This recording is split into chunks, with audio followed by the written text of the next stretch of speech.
देखो बच्चों, last class तक ना हमने रिडम्पशन ऑफ डिबेंचर का टॉपिक एक पढ़ा था। हालांकि मैंने आपको बताया था कि रिडम्पशन ऑफ डिबेंचर आपके सिलेबस में नहीं है, लेकिन रिडम्पशन की एंट्रीज से इशू की एंट्रीज में चेंज आता है, ये आपने ऑलरेडी समझ लिया। अब इसके बाद ना एक हमारा कंसेप्ट है इंटरेस्ट ऑन डिबेंचर्स का। और इंटरेस्ट ऑन डिबेंचर्स का जो कंसेप्ट है, मैं ये कहना चाहूंगा कि इतना मुश्किल नहीं है। एक बस इंटरेस्ट की एंट्री करनी है। और ये बार बार बच्चों की क्वेरी रहती है, ये वाला पार्ट है इंटरेस्ट ऑन डिबेंचर वाला। आपको बताऊं कि कई बार क्या होता है कि अब मैं जो इस सेशन की अगर बात करूं या इसे लास्ट वाले सेशन की बात करूं, तो ना पहले टीडीएस का पॉइंट भी बीच में हुआ करता था इंटरेस्ट के साथ, लेकिन अब टीडीएस का पॉइंट है ही नहीं। ठीक है, लेकिन मैंने फिर भी इंटरेस्ट ऑन डिबेंचर के जो 2 क्वेश्चन बनाए हैं ना, जो 12 और 13 क्वेश्चन है, उसमें मैंने इंटरेस्ट वाला जो पॉइंट है वो तो है ही सही दोनों में। जो टीडीएस वाला पॉइंट है एक नेक्स्ट क्वेश्चन में 13 में फिर भी रख दिया है। हो सकता है कि पेपर में आ जाए तो एक क्वेश्चन उसको समझने में कोई दिक्कत नहीं है, और हो सकता है नेक्स्ट सेशन में फिर से डाल दे, ऐसा हो सकता है ना। इसलिए हम इंटरेस्ट वाले टॉपिक पे बात करते हैं। और जो सिंपल एंट्रीज है वो तो सिंपल है ही, जो हमें इश्यू की एंट्री करनी है तो बिल्कुल सिंपल क्वेश्चन है। एक बार पढ़ते हैं पहले क्वेश्चन को। देखो 1 अप्रैल 2019 को ए लिमिटेड ने इश्यू करे हैं 5000 10% डिवेंचर, 100 रुपए का एक है, 5% डिस्काउंट पे, और लेकिन उसका रिडम्पशन करना है 10% प्रीमियम पे आफ्टर 10 ईयर्स, और all the debenture subscribed by public. Payment कैसे आनी थी? 30 रुपए एप्लीकेशन पे और बैलेंस आना था अलॉटमेंट पे। और interest on this debenture to be paid half yearly which is duly paid by the company. Half year का इंटरेस्ट भी हम देंगे, और हाफ ऑफ ईयर करके मतलब। और हमें क्या करना है? एंट्रीज करनी है 31 मार्च 17 तक की, 31 मार्च 20 तक की, including entries for interest on debenture, interest on debentures की एंट्री को मिला के। तो एक बार हम क्वेश्चन करते हैं। सबसे पहले 1 अप्रैल 19 की क्या एंट्री बनेगी, आप मुझे बताएंगे। 1 अप्रैल 19 की एंट्री बनेगी सबसे पहले हमारी bank account debit to debenture. अच्छा, बात यह है कि मैं तो शॉर्ट में लिख देता हूं, आप पूरा ही लिखना। हालांकि एक बार मैं लिख ही दूं, क्योंकि ना क्या होता है कई बार आदत खराब हो जाती है, मेरी देख के बच्चों की भी हो जाएगी। Bank account debit to debenture application application ही है यहां पे। तो कितने रुपए की है? 5000 डिवेंचर्स हैं, और 30 रुपए हमारे किसके ऊपर है? एप्लीकेशन पे हैं। तो 5000 इंटू 30, नरेशन आप खुद से करोगे, नरेशन में मैं कुछ नहीं कर सकता। तो 1.5 लाख रुपए हमारे पास आए, और उसके बाद ये पैसा हमारा 1/4/19 के दिन ही 10% debenture application debit to 10% debentures, मतलब 1.5 लाख रुपए हमारा ट्रांसफर हो जाएगा यहां से। बात यह आती है कि अलॉटमेंट की डेट तो कोई और होनी चाहिए थी, लेकिन क्योंकि ना इसमें डेट ज्यादा मैटर नहीं करती, आपके डिवेंचर्स वाले जो क्वेश्चन है इसमें डेट ज्यादा मैटर नहीं करती कि एप्लीकेशन कब आई, अलॉटमेंट की डेट क्या थी, वहां पे भी ज्यादा मैटर नहीं कर रही थी। सही बात बताऊं तो शेयर्स वाले चैप्टर में भी एक आधे क्वेश्चन में ही होती है। तो हम क्या करते हैं, अब इसके बाद इसी डेट पे ही अलॉटमेंट की ड्यू कर देते हैं। और अलॉटमेंट का ड्यू कितना है? 1/4/19 को 10% debentures allotment debit. Allotment debit कितने से होगी? बड़ा सोचने का पॉइंट है। देखो, आपका जो डिवेंचर्स है वो 100 रुपए का और 5% डिस्काउंट पे इश्यू हो रहा है, मतलब 95 रुपीज मिल रहे हैं हमें, जिसमें से 30 मिल चुके हैं। तो मतलब बाकी कितने रह गए हमारे लेने? 65 रुपीज। तो 5000 इंटू 65, अगर मैं कैलकुलेशन करता हूं तो ये बन रहा है 3,25,000 रुपए। जबकि डिवेंचर्स में कितने जाने बनते हैं? 2 डिवेंचर्स, इसमें जाएंगे आपके 5000 इंटू 70, क्योंकि 30 यहां पे जा चुके हैं ऑलरेडी। मैं लिख देता हूं 5000 इंटू 30 यहां पे जा चुके हैं, तो 70 यहां पे, मतलब कितने? 3.5 लाख रुपए। अब बात यह आती है कि 5 रुपए जो हैं वो हमें कम मिलेंगे। उसके लिए मैं क्या वर्ड यूज करता हूं? डिस्काउंट और इश्यू ऑफ डिवेंचर्स। लेकिन आप अभी पीछे रिडम्पशन वाले केसेस पढ़ के आए हैं, इसका रिडम्पशन भी तो प्रीमियम पे होना है। और वो प्रीमियम कितना है? आप देखिए 10% प्रीमियम पे होना है, मतलब 5000 डिवेंचर्स के ऊपर 10 रुपए एक्स्ट्रा देने पड़ेंगे, मतलब 50,000 रुपए। तो वो premium on redemption of debentures कितना? 5000 इंटू 10, 50,000 रुपए। अब इश्यू के ऊपर जो डिस्काउंट है वो 5 रुपए है, मतलब 5,000 इंटू 5 25,000 रुपए, और जो प्रीमियम पे रिडम्शन पे प्रीमियम है वो है 50,000 का। तो सीधा मैं कर सकता हूं क्या कि loss on issue of debentures सीधे से ही डेबिट कर दिया जाए, कितने से, 5,000 इंटू 10 रिडम्शन का प्रीमियम और 5 रुपए जो डिस्काउंट है, तो टोटल 15, मतलब 75,000 की एंट्री कर दी जाए। तो ये हमारे पास पैसा रिसीव होने की एप्लीकेशन का, वो ट्रांसफर करने की एंट्री हो गई। फिर उसके बाद अलॉटमेंट ड्यू करने की, फिर उस अलॉटमेंट का पैसा लेने की। तो 1/4/19 के दिन bank account debit to 10% debenture allotment. पूरा नाम लिख देना। देखो मैं आपको फिर से कह रहा हूं, प्रेजेंटेशन खराब मत करना एग्जाम में। 3,25,000 रुपए डिबेंचर पूरा लिखना, अलॉटमेंट पूरा लिखना। ये आपको मिल गए 3,25,000 रुपए। अब इसके बाद हम आगे बात करते हैं, अब इंटरेस्ट की बात करते हैं। ये मान के चलो आपका एक क्वेश्चन का एक पार्ट था। अब सेकंड पार्ट है इंटरेस्ट का। 30/9 हर 6 महीने बाद हमने इंटरेस्ट देना है, तो 30/9/19 को हमें इंटरेस्ट देना है। कितना इंटरेस्ट बनेगा? Interest on debentures debit to, किसको देना है हमने? ये डिबेंचर्स होल्डर को, डिबेंचर होल्डर्स। कितने रुपए बनेंगे? कई बार ना हम गलती क्या कर देते हैं बच्चे, 3,25,000 लिख देते हैं, कई बार 3.5 लाख भी लिख देंगे, लेकिन ये गलत है। आप एक बात बताओ ना, ये जो फेस वैल्यू है बिल्कुल ठीक है, लेकिन ये भी तो एक फेस वैल्यू है। 30 यहाँ पे है, 70 यहाँ पे है, तो पूरे 100 रुपए। हमेशा फेस वैल्यू पे इंटरेस्ट लगता है। मतलब हमारे जो 5,000 डिबेंचर्स हैं, 100 रुपए का एक है, मतलब 5 लाख के ऊपर इंटरेस्ट बनता है। और रेट है हमारा 10%, 10% इंटू 6 महीने का। तो 5 लाख का 10% कितना बनेगा? 50,000 रुपए, और 6 महीने के हमारे बन जाएंगे 25,000 रुपए। तो 25,000 रुपए का इंटरेस्ट ड्यू हो जाएगा, और 30/9/19 को ही इसको हम पे कर देंगे debenture holders debit to bank, 25,000 रुपए। फिर दोबारा से 31/3/20 के दिन interest on debenture holders, interest on debenture same amount बनेगा, इसमें कोई कैलकुलेशन में चेंज थोड़ा ना आने वाला है। 6 महीने का इंटरेस्ट, फिर से वही सेम कैलकुलेशन, 25,000 रुपए to debenture holders, debenture holders debit to bank, 25,000 हमारे ड्यू और पे 30/9 को, फिर 31/3/20 को, फिर दोबारा से ड्यू और पे। ये आपका सेकंड पार्ट था इस क्वेश्चन का। पहला पार्ट था हमने इश्यू की एंट्री करनी थी, एप्लीकेशन की और अलॉटमेंट की, ये ध्यान रखना था। सेकंड में आपने क्या करना था? इंटरेस्ट की दो एंट्रीज करनी थी। अब बात ये है, 31/3/20 के दिन आप ये जो इंटरेस्ट होता है, ये वाला इंटरेस्ट, इसको कहां लेके जाओगे? 31/3/20 के दिन statement of profit and loss debit to interest on debentures.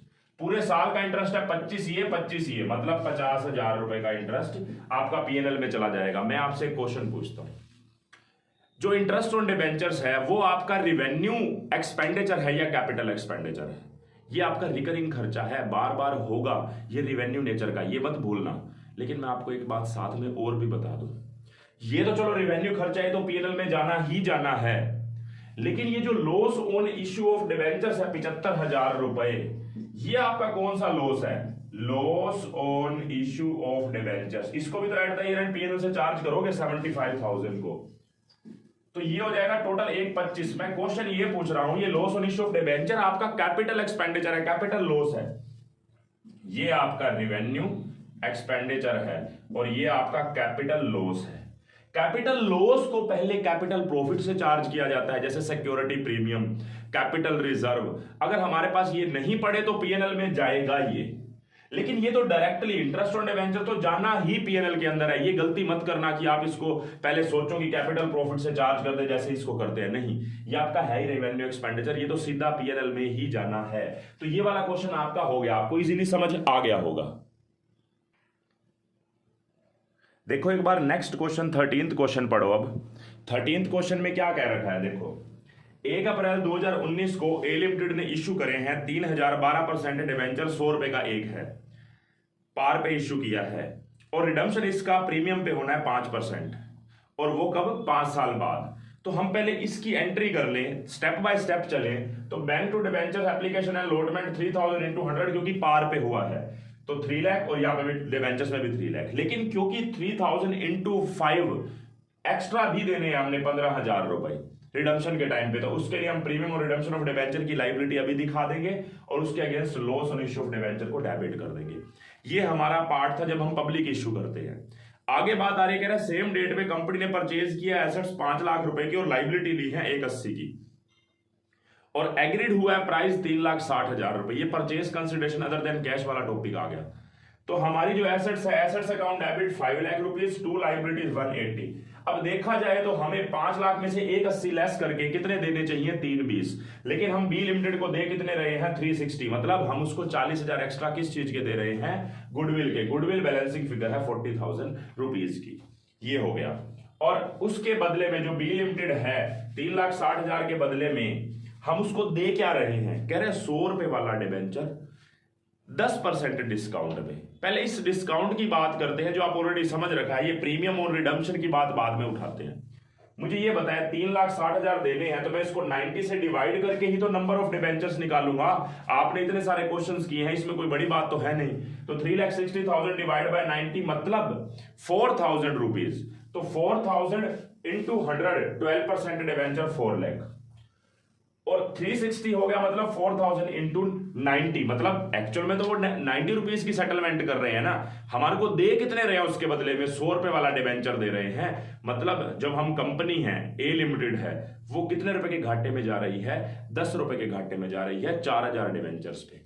तो वो 10 रुपए का घाटा जो है मैं उसको क्या बोलूंगा, discount on issue of debenture 4,000 into 10।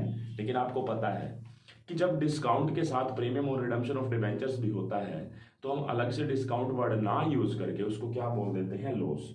ये कंफर्म है कि 4,000 जो डिबेंचर्स निकल के आए हैं 360 बाय 90 करके, तो यहां पे हो जाएंगे मतलब 4,000 डिबेंचर इंटू 100 और 4,000 इंटू 90, मतलब 4,000 इंटू 10 डिस्काउंट का अमाउंट है। लेकिन हमें रिडम्पशन भी करना है 5% प्रीमियम पे, तो प्रीमियम और रिडम्पशन ऑफ डिबेंचर 4,000 इंटू 5, और इसके अगेंस्ट लॉस हमारा डेबिट हो जाएगा 4,000 इंटू 5 से। अब 4,000 इंटू 5 का लॉस है और 4,000 इंटू 10 का डिस्काउंट है, तो दोनों ही हमारे एक्सपेंस या लॉस बोले जा सकते हैं। तो सीधा हम 4,000 इंटू 15 का क्या कर देंगे, loss on issue of debenture 60,000 rupees से डेबिट कर देंगे। ये हमारा था purchase consideration other than cash का टॉपिक। ये हमारा पब्लिक इश्यू था, ये purchase consideration other than cash का है। अब आगे बढ़ते हैं, कह रहा है फिर सेम डेट पे कंपनी ने इश्यू कर दिया 2012% debenture of 100 each as a collector security to a bank who had advance loan of rupees 1,50,000 for 4 years. हमें 1.5 लाख का लोन दिया है बैंक ने, तो bank account debit to bank loan, और उसके बदले में हमने उनके आगे डिबेंचर्स गिरवी रखे हैं, इशू नहीं हुए। ये लगता है कि इशू की एंट्री है, हमने क्रेडिट किया, लेकिन आपको डेबिट में भी कुछ मिला नहीं है, ठीक है। तो इसलिए डिबेंचर सस्पेंस टू डिबेंचर्स, ये हमारा पहला पार्ट कह सकते हैं कि इस क्वेश्चन का था, जिसमें 3 एंट्रीज थी, पब्लिक इश्यू की भी, कंसिडरेशन अदर देन कैश की भी, और कलेक्टर सिक्योरिटी वाली भी आ गई। अब आगे क्या कह रहा है, पढ़ो। कह रहा है interest is paid half yearly on 30 सितंबर यानी 31 मार्च। और मैंने आपको बोला था कि टीडीएस की जो एंट्री है ना, बेशक आपके सिलेबस में नहीं है, लेकिन समझने में कोई नुकसान भी नहीं है, बिल्कुल सिंपल एंट्री है। तो क्या होगी, इंटरेस्ट ऑन डिबेंचर जो हमारा पे किया जाता है, देखो पहले होगा 30 सितंबर 19 को, 30 सितंबर 19 इंटरेस्ट ऑन डिबेंचर्स डेबिट। कितना अमाउंट बनेगा आपको खुद से सोचना है। हमारे डिबेंचर्स कितने के हैं, एक ये 3 लाख रुपए के, रेट इसका 12% ही है ना, और दूसरे वाले जो हैं हमारे जो वेंडर को दिए हैं उसका रेट 11% है। बहुत ध्यान से समझना है ये क्वेश्चन ना, एक बात है, सारे चैप्टर की रिवीजन कर रहा है, आप चेक करके देखिए, ये क्वेश्चन आपके पूरे चैप्टर की रिवीजन कर रहा है और टीडीएस का पॉइंट भी बीच में डल रहा है, ठीक है। तो ये आपके लिए वैसे इंपॉर्टेंट क्वेश्चन है अगर अंडरस्टैंडिंग की बात की जाए, कंसेप्ट की बात की जाए। देखो यहां पे आपके ना 12% डिबेंचर्स है, यहां पे 11% डिबेंचर्स है। आप देखिए जो वेंडर को दिए हैं ना, वो हमने 11% के दिए हैं। फिर उसके बाद कलेक्टर सिक्योरिटी वाले 12% है। लेकिन मैं आपको एक बात बता दूं, जो ये कलेक्टर सिक्योरिटी वाला जो है ना, ये इशूड हुए ही नहीं है, तो गिरवी रखे हैं, इसके तो इंटरेस्ट की बात भी मत करना, ये तो इंटरेस्ट बनेगा ही नहीं। हम लोन ले रखे हैं, लोन का इंटरेस्ट देंगे, अब हमें लोन का रेट नहीं दे रखा तो हम इसका इंटरेस्ट कैसे कैलकुलेट कर सकते हैं?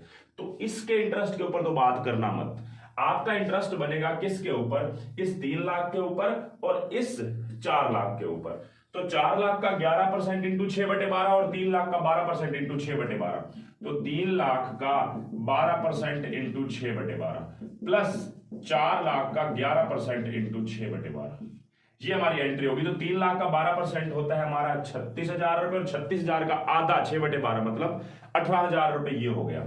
अब 4 लाख का 11% बनेगा 44,000, 44,000 का आधा हो जाएगा हमारा 22,000, तो 18 ये 22 ये, तो हमारा टोटल बनता है 18 प्लस 22 मतलब 40,000 आपका इंटरेस्ट ऑन डिबेंचर्स बन रहा है। किसका? पब्लिक इश्यू वाले का और purchase consideration other than cash वाले का। इसका कोई इंटरेस्ट नहीं होगा, गलती मत करना। तो इंटरेस्ट ऑन डिबेंचर्स 40,000, हमने डिबेंचर होल्डर्स को देने हैं 40,000, लेकिन इस क्वेश्चन में ना टीडीएस का पॉइंट है। मैं आपको बता दूं टीडीएस होता क्या है। क्या होता है, अगर आप इसकी फुल फॉर्म समझेंगे तो टीडीएस मतलब टैक्स डिडक्टेड एट सोर्स।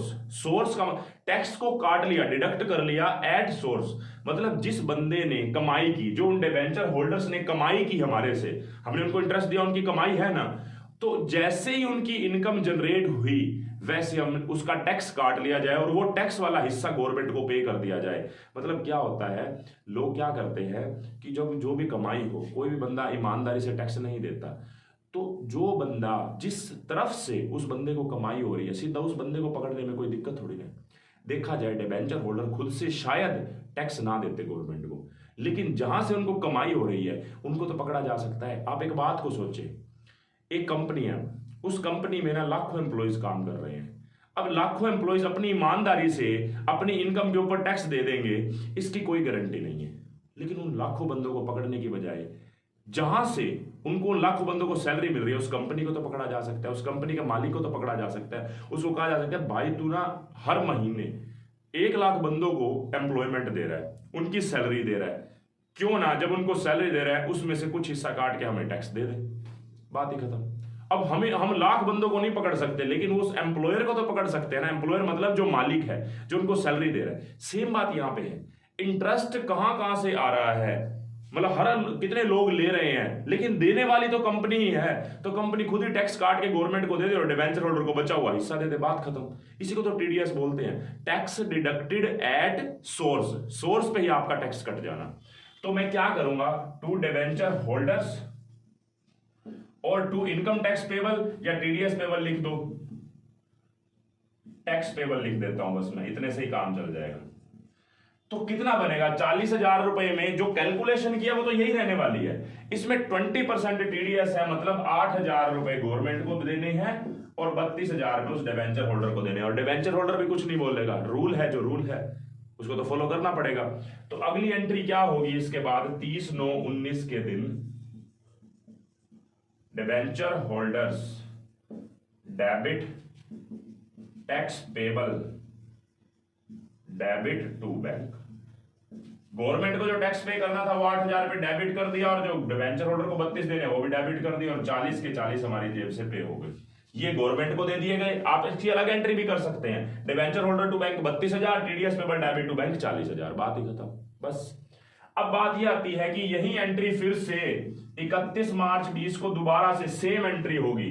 मैं सेम भी लिख सकता था वैसे तो, interest on debentures debit to debenture holders,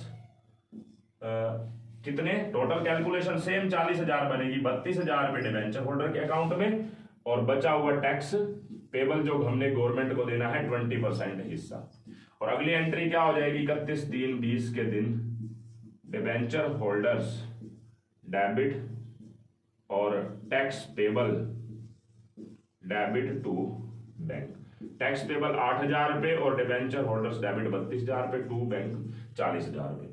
तो आपके क्वेश्चन में कितने पार्ट्स बने, पब्लिक इश्यू एक क्वेश्चन हो गया, कंसिडरेशन अदर देन कैश दूसरा क्वेश्चन हो गया, कोलेक्टिव सिक्योरिटी तीसरा क्वेश्चन हो गया, इंटरेस्ट वाला पॉइंट आ गया चौथा पार्ट हो गया एक हिसाब से, और उसमें टीडीएस का पॉइंट भी डाल दिया। अब आपको एट द ईयर एंड क्या करना होता है, जितना भी इंटरेस्ट होता है उसको पीएनएल में ही डालना है, और जो लॉस पड़ा है, जो लॉस डेबिट हुआ है जैसे यहाँ पे इसका क्या किया जाता है, अगर कैपिटल प्रॉफिट है तो वहां से चार्ज कर लो, नहीं तो आपको पीएनएल में तो डालना ही है। तो आप इतना पहले नोट करो, देखो जो आपका इंटरेस्ट है, इंटरेस्ट ऑन डिबेंचर 40,000 ये, 40,000 ये, 80,000 रुपए का इंटरेस्ट है, ये आपका कौन सा एक्सपेंडिचर है, ये रिवेन्यू एक्सपेंडिचर है। इसके बारे में तो सोचना ही मत कि कोई कैपिटल प्रॉफिट पड़ा है कि नहीं पड़ा, वहां से चार्ज कर लूं, नहीं, ये तो आपका सीधा पीएनएल में जाएगा ये इंटरेस्ट। तो मैंने पीएनएल में पहले ही लिख दिया, statement of PNL to interest on debentures, कितना 40 + 40 80,000 रुपीज। लेकिन जो ये आपका loss on issue of debentures है 15 ये जो पब्लिक इश्यू में आया था, और 60 ये जो आपके पास purchase consideration other than cash में आया, टोटल आपका 75,000 रुपए का loss on issue of debentures है। मैं इसको एक बार क्रेडिट तो कर देता हूं कि to loss on issue of debentures 15 + 60 75,000। मैं इसको पहले कहां से चार्ज करने की कोशिश करूंगा, पहले हम कैपिटल प्रॉफिट पे जाएंगे। क्वेश्चन में ना एक लाइन बोल रखी है टीडीएस डिडक्टेड एट सोर्स के बाद वाली, कह रहा है कंपनी के पास सफिशिएंट बैलेंस है इन security premium reserve account at the end of the year. हमारे पास सिक्योरिटी प्रीमियम अकाउंट में पैसा पड़ा है, मतलब हमारे पास कैपिटल प्रॉफिट पड़ा है। तो कैपिटल प्रॉफिट पड़ा है तो हमें वहीं से ही चार्ज करना पड़ेगा सिक्योरिटी प्रीमियम डेबिट 75,000 रुपए। तो ये 31/3/20 की एंट्री हो गई। अगर मान लो सिक्योरिटी प्रीमियम की बात ना बोलता तो आप क्या करते, इसको भी पीएनएल में लेके जाते। बस ये तो आपका पिछले वाला पार्ट है सारा, ये तो हो ही चुका था ऑलरेडी। तो ये आपका था क्वेश्चन कंप्लीट, और बढ़िया क्वेश्चन था, समझदारी का क्वेश्चन था, ठीक है। तो ये आपने अच्छे से समझ लिया। अब नेक्स्ट क्लास में हम क्या करेंगे, अगला जो एक लास्ट टॉपिक रह गया है किसका, writing of discount and loss on issue of debentures का, उस टॉपिक को करेंगे अच्छे से।